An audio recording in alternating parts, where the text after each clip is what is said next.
कि उन्होंने देखा कि गांव वालों ने कुछ चीज़ों को, ठीक है, अपने घर मकानों में भी लगा लिया। तो हड़प्पा सभ्यता के बहुत सारे जो अवशेष थे ना बच्चों, उनमें पता क्या दिक्कत हो गई कि कुछ लोगों ने उठा के ही चले गए। आई बात समझ में? जैसे मान लो आप ये क्लास छोड़ दो, एक छोटा सा मैं आपको एग्जाम्पल देता हूँ। हमारे भारत में क्या हुआ था, अगर आप थोड़ा सा इसके बारे में जानेंगे कि 1650 से 1655 के बीच में जामा मस्जिद बनी, ठीक है। और जामा मस्जिद किसने बनवाई थी? शाहजहां ने, तो पता ही होगा आपको। तो जामा मस्जिद में क्या था कि जब कोई चीज़ बनती तो अवशेष तो रह जाते हैं ना, कुछ चीज़ तो रह जाती है। तो फिर ये मुनादी करा देगी कि जिसको जो चाहिए ले जाओ, बस तोड़ना नहीं है, जो नीचे पड़ा हुआ है आप ले जा सकते हो, ले जाओ।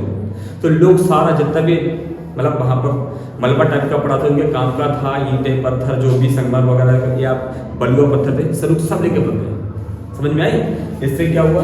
वो तो वहाँ का एरिया साफ हो गया सारा का सारा। समझ में आया?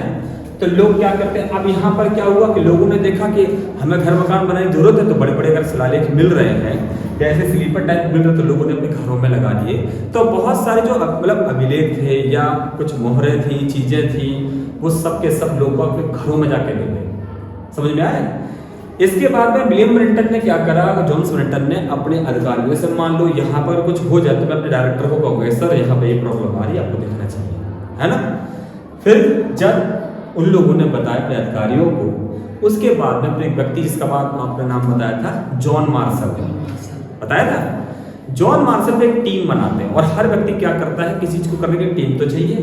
तो फिर क्या होता है, दयाराम साहनी को अपॉइंट किया जाता है। समझ में आया?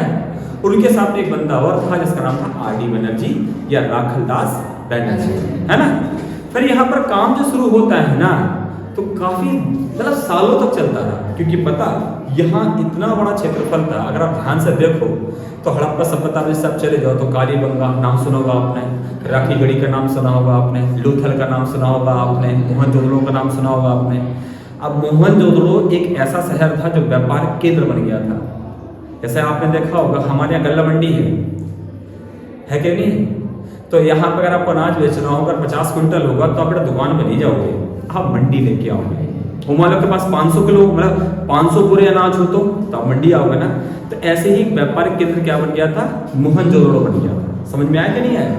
मोहनजोदड़ो बहुत विकसित होता चला गया, लेकिन ये सभ्यता किस प्रकार से नष्ट हो गई। कुछ लोग कहते हैं वहाँ पर बाढ़ आ गई है, कुछ लोग कहते हैं वहाँ भूकंप आया था, कुछ लोग कहते हैं, लोगों ने तो ये भी थ्योरी देती है कि मतलब कुछ एलियंस वहाँ पर आ गए। देखो यूट्यूब पे बहुत लोग अच्छा कंटेंट बनाते हैं, कुछ लोग कुछ भी कह देते हैं। अब एलियंस के बारे में मुझे तो नहीं पता, लेकिन हाँ उसके बारे में कुछ पता नहीं चल पाया कि सभ्यता नष्ट कैसे हो गई।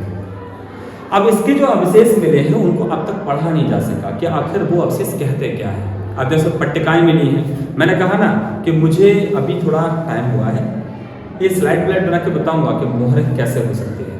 क्या मैं इसमें निकाल सकता हूँ चित्र वगैरह?